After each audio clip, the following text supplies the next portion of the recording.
गंभीर बात, जो महाभागवत हैं, ये ऊंचाई की बात करें, वो अपने स्वरूप में स्थित रहते हैं। जो साधारण भक्त हैं वो रूप में स्थित रहते हैं अपने शरीर। जो महाभागवत जन हैं वो स्वरूप में रहते हैं। स्वरूप जैसे किसी का दास स्वरूप, किसी का सखा स्वरूप, किसी का गोपी स्वरूप, किसी का सहचरी स्वरूप, कोई अपने ब्रह्म स्वरूप में स्थित रहते हैं। हर समय दिन में कितनी बार आपको याद आता है कि आप श्री जी की सहचरी हो? सच्चाई से देखो, बस वही स्त्री शरीर का चिंतन, पुरुष शरीर का चिंतन, अपने इसी को पुरुष मानना, स्त्री मानना। ये देखो सत्संग है। शुरुआत कई बार हमने कहा इसी बात से करो ना। ये तो ऊपरी पोशाक है, स्त्री पुरुष की ये पोशाक है। इसीलिए कहा गया बनिता पुरुष भाव मिट जाए, सेवै ललितादि के भाई। आप ना स्त्री न पुरुष हैं। इस जन्म में ऐसे कर्म, ऐसी भगवत कृपा हुई कि स्त्री बन गए, पुरुष शरीर मिल गया। अगला जन्म हो सकता है कि कीट पतंगा न जाने कौन सी योनि का मिले, तो आपकी पोशाक बदल सकती, पहनने वाला वही रहता है। यहां पहनने वाले की बात हो रही, ना तुम स्त्री हो ना पुरुष हो, तुम श्री जी की नित्य दासी हो। ऐसा चिंतन करो इस उपासना में। कई बार चिंतन करते हैं आपकी, मैं श्री जी की दासी हूं, मैं श्री जी की सहचरी हूं, हमारी प्रिया जो प्रिय सखी हैं। कई बार चिंतन करो, ईमानदारी से बताओ, देखो अंदर देखो, सब ईमानदारी से। दिन भर विचरण करते रहते हो बाहर, कभी अंदर बैठे गुफा में श्रृंगार कर रहे हैं श्री जी का, अंदर से सोच रहे हैं मैं श्री जी की सखी हूं। सोच रहे हैं इसलिए कह रहे हैं कि अभी आपका स्वरूप जागृत नहीं हुआ। जब स्वरूप जागृत होता है तो जैसे आपको सोचना नहीं पड़ता मैं पुरुष हूं, ऐसे सोचना नहीं पड़ता मैं सहचरी हूं, हर समय उसी में स्थित रहता है। महाभागवत वो है जो हर समय अपने स्वरूप में स्थित रहता है। तो चलो, स्थित स्वरूप में नहीं पर स्वरूप का बोध तो होना चाहिए। मैं कौन हूं? मैं स्थूल नहीं हूं, सूक्ष्म नहीं हूं, कारण नहीं हूं, मैं श्री जी की सहचरी हूं, प्रिया जो हमारी प्रिय सखी है। दूसरा, अपने इष्ट के स्वरूप का बोध, मेरे प्रिया प्रीतम, मेरे श्यामा श्याम। इसके सिवा अन्य कहीं कोई आश्रय, अन्य कोई सपोर्ट, अन्य कोई बल, कोई आशा बिल्कुल नहीं। ये महाभागवतों के लक्षण है, साधारण भक्त की बात नहीं कह रहे। पहला है अपने स्वरूप का बोध, मैं प्रियाजू की प्रिय सखी। दूसरा है अपने आराध्य देव के स्वरूप का बोध, रसोया परमानंद एक ही उद्धा सदा, श्री राधा कृष्ण रूपाभ्याम तस्मै तस्मै नमो नमः। एक ही परब्रह्म रस तत्व दो रूपों में खेल रहा है, प्रिया और प्रीतम के रूप में। हमारे आराध्य देव प्रिया प्रीतम, इसके सिवा कहीं कोई हमारा आश्रय नहीं, बल नहीं, आशा नहीं। और सही पूछो तो श्रद्धा नहीं, सही पूछो तो श्रद्धा नहीं। अंदर की बात क्यों जानते नहीं हो, सर्वत्र व्याप्त आराध्य देव है, इनको जानते हो, मानते भी हैं, पर वो अंदर की जो बात है, जैसे परिक्रमा मार्ग में बैठे सब जा रहे हैं तो सब पे श्रद्धा है क्या? लेकिन पहचान के बोले राधे राधे हुई ना, इसे कहते हैं अपनापन। बस ये मान लो पूरा संसार हमारे लिए कैसा, परिक्रमा मार्ग में बैठे खूब भीड़ जा रही है, भगत है दर्शन, लेकिन उसमें कोई जब अपना प्रियजन का राधे श्याम, ऐसे पूरे त्रिभुवन में भक्त भगवान जगत जड़ चैतन्य सब में वही दृष्टि है जैसे परिक्रमा मार्ग में सब पे दृष्टि। धन्य है प्रभु इतने रूपों में आप। लेकिन प्रिया प्रीतम ये पहचान, बस और कहीं पहचान नहीं। ये है अपने इष्ट के स्वरूप का बोध। तीसरा, जो स्वरूप बोध और इष्ट बोध के साधन मिले हैं गुरुदेव से, उसमें परमाशक्ति, कोई मिलावट अन्य की नहीं होनी चाहिए। हम सत्संग सुन रहे हैं, सत्संग में सर्वव्यापी शब्दों का प्रयोग होता है, कोई भी लाभ ले सकता है। अपने को इतना चतुर रहना है कि अपने को क्या चाहिए इसमें जो बोला जा रहा है, अपने मार्गों को क्या चाहिए। तो हमारे गुरुदेव के साधन से जो मिलती हुई बात है वो हम पकड़ेंगे और नमस्कार सुनेंगे, आनंदित होंगे, पकड़ेंगे नहीं। पकड़ेंगे वो जो हमारे गुरुदेव के मुख से निकले हुए साधन में जो सहयोगी है। ये प्रवीणता साधक में होनी चाहिए। नहीं तो आप कहोगे कल ये कह रहे थे आप और आज ये कह रहे हो, तो कल का सिद्धांत और चल रहा था, आज का सिद्धांत और चल रहा, दोनों सिद्धांतों के शब्दों का एक दूसरे से विरोध होगा। ये समझना, ये प्रवीणता होनी चाहिए। जो गुरुदेव ने स्वरूप बोध और इष्ट बोध के लिए साधन दिया है उसी पे रति होनी चाहिए। ये बड़ा प्रवीण साधक पकड़ेगा, नहीं तो नहीं पकड़ पाएगा। कौन सा ऐसा कार्य है जो हमारी प्यारी जी के चरण चिन्हों से न बन जाए? अभी कैसे समझोगे, कैसे समझोगे? फिर यही तुम्हें कहना पड़ता है। अभी राधा प्रताप को देखा कहां है आपने? राधा चरण प्रताप को कहां देखा है? अरे नरक जाते हुए जीव को नवनिवृत्त निकुंज में स्थापित कर दे, जिनकी करुणा कोर मात्र। अभी राधा कृपा को कहां देखा? क्या चाहिए तुम्हें, क्या समझना है? अनंत कोटि ब्रह्मांडों के स्वामी श्री कृष्ण चंद्रजू से ही सब शक्तियां हैं, सब वैभव है। अरे वही राम है, वही श्याम है। अभी समझ में नहीं आया क्या? हनुमान जी चरण किसके सहलाते रहते हैं?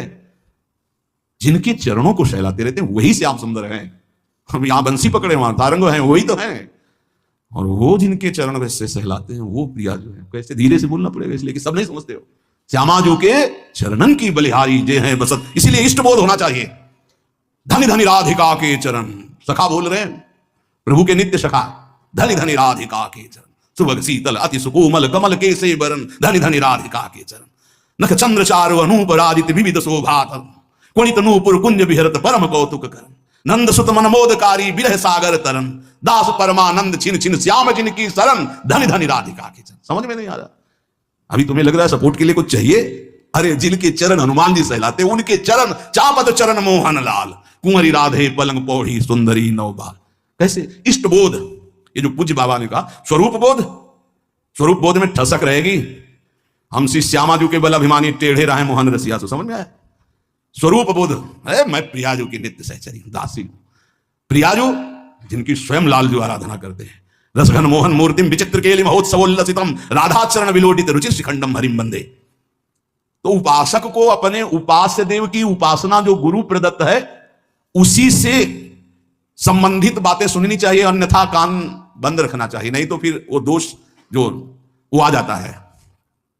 अमुक पाठ कर लें, अमुक स्तोत्र कर लें, अमुक रक्षा कवच कर लें, इन पर विश्वास है, 4 कण रज के लेके पूरे शरीर में लगा लिया वृंदावन की, इससे बड़ा कोई रक्षा कवच नहीं है। अरे इसी रज को ऐसे ऐसे करके भगवान की रक्षा कवच में भगवान का नाम उच्चारण किया जा रहा है। भागवत में पढ़ के देख लो, ये वो रज है जो भगवान स्वयं अपने मस्तक पर धारण करते हैं।